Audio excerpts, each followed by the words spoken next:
এই মুহূর্তে আসলে টক অফ দ্য টাউন। আজকে লিটন কুমার দাস দলের সঙ্গে যুক্ত হয়েছেন।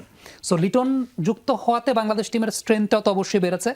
বাংলাদেশের আগে যখন অস্ট্রেলিয়া সফর করেছিল, you were one of the players যারা আসলে খেলেছেন অস্ট্রেলিয়ার ওই কন্ডিশনটাতে।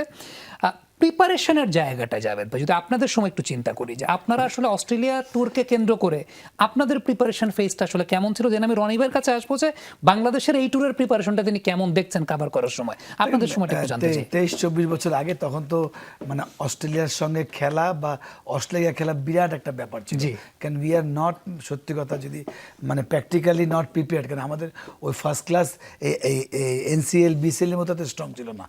একদম রিয়াল টিপিক্যাল একদম নর্মাল লো উইকেট যাই বলেন, কুমিল্লা উইকেট বলেন, ময়মনসিংহের উইকেট বলেন, তো একদমই ওই জায়গাটা অস্ট্রেলিয়া খেলা সবচেয়ে প্রথমত মানসিকভাবে আমরা ওই প্রস্তুত ছিলাম না। কেন আপনি এগেনস্ট স্টিভ ওয়া, against Ricky Ponting, against McGrath, তাই না, ব্র্যাডলি, ম্যাকগিল, শেন ওয়ান, তো ওদের তো এটা একটা বিরাট ব্যাপার ছিল।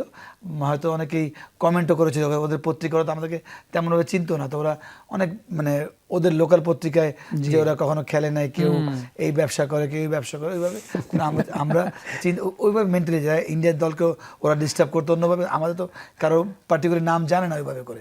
তো ওই একটা জায়গার থেকে আমরা আমার মনে হয় আমরা ভালো খেলেছিলাম।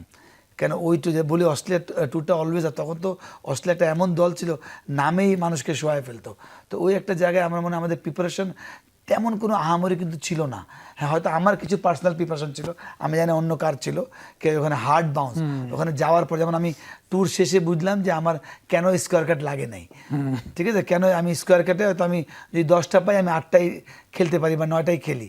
তো ওই জায়গাটায় পরে আমাকে গিলক্রিস্ট যখন আমরা বসলাম সিরিজ শেষে, বলে বলো তোমার কেন লাগে না, কেন আমার এক্সপেকটেশন ছিল যে বল শট আমার ব্রেনে সেট হতো, বলটা এই জায়গাটায় আসবে। তো ওইটাই এক্সট্রা বাউন্স হওয়াতে ওইটা 6 ইঞ্চি বা 8 ইঞ্চি উপরতে যায়। যখন আমি মারি তখন অলরেডি 150 কিপার হাতে চলে যায়। তো ওই একটা জায়গাগুলো এখন তো ফার ডিফারেন্ট, যেটা আপনার অনেক ভাই জিজ্ঞেস করবেন।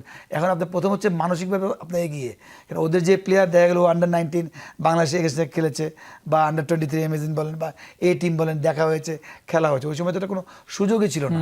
ওই সময় ম্যাক্সিমাম আন্ডার-19 একবার দুইবার খেলা হতো আর বাংলাদেশ টিম।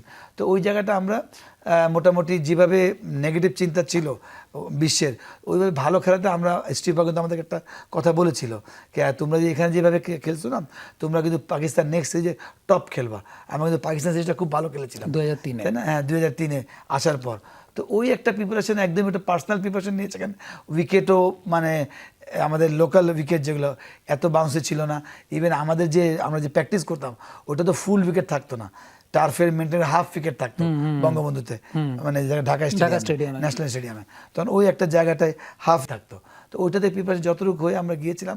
সবচেয়ে বড় চ্যালেঞ্জ ছিল নামের যে মানে প্র্যাকটিক্যাল তো একটা ব্যাপার ছিল, নামে এগেনস্ট ম্যাকগ্রা, যেহেতু আমি ওপেনার ছিলাম, গ্লেসপি, যার সাথে ওদের এগেনস্টে আমি ব্যাটিং করছি। তো ওই জায়গায় আমরা সার্ভাইভ করে খেলেছি। বাট এখন আমি মনে হয় ইনশাআল্লাহ অনেক ডিফারেন্ট।